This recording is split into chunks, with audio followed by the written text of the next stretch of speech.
All right, we're reading our next chapter of the Promises of God Storybook Bible, and the title is A Promise in the Stars. God will make a people for himself and give them a land of their own. A long time after Noah died, another man had a soft heart toward God. His name was Abram, and he was married to Sarai. They had always wanted children but hadn't been able to have any, and they were way too old to have babies. So that's part of what makes this story and God's promise to Abram really amazing. One day, God told Abram to leave the home where he had always lived and begin traveling and not to stop until God told him. Abram obeyed God. He and Sarai packed up all their stuff and left, heading in the direction God told them to go. They left home without even knowing where he was taking them. That's how much Abram believed and loved God.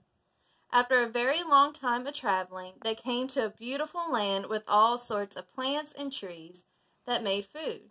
But this land also had people living there, people who didn't want to share the land with Abram and his family. But God told Abram to take a good look around. God promised that one day he was going to give Abram this land. But he wasn't just going to give it to Abram, he was going to give it to Abram's family, one that would grow to include a son, grandchildren, great-grandchildren, and great-great-grandchildren. What did God say Abram was going to have grandchildren and a... Did God say Abram was going to have grandchildren and a whole huge family? Abram didn't have children, and he and Sarai were too old to have babies anymore, remember?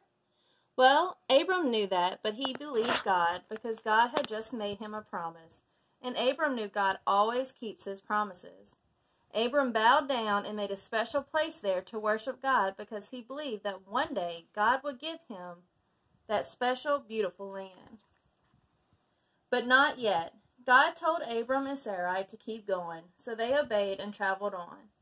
One day there was a battle, and one of Abram's family members was taken by God's enemies.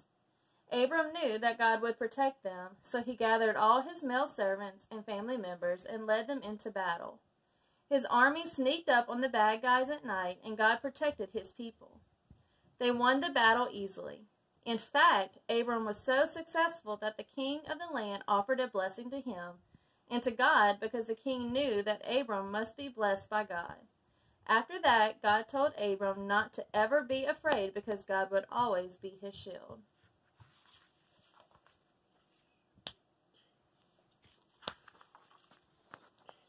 But Abram was still sad that he and Sarai didn't have any children. He didn't understand how God can make a big family come from them and give them a special land when there were no children to start the family. God told Abram to go outside and look up at the night sky. It was as black as could be except for the stars that glittered all across it. More stars than Abram could count. God promised that one day Abram and Sarai would indeed have a child, and from that child there would be grandchildren and great-grandchildren, and on until there were more children than all the stars in the sky. God told Abram that those children would be God's children too, his special chosen people. Even though Abram didn't know how that could be true or possible, he knew that God always tells the truth. So Abram believed God and worshipped him, knowing that one day he would have a child and his family would live in the beautiful land God had promised to his people. And God was very pleased that Abram believed. So this story comes from Genesis 12, chapter 12 through chapter 15.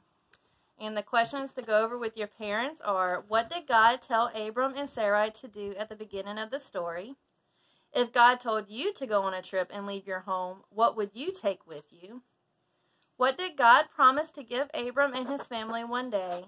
And what did God tell Abram about the stars in the sky?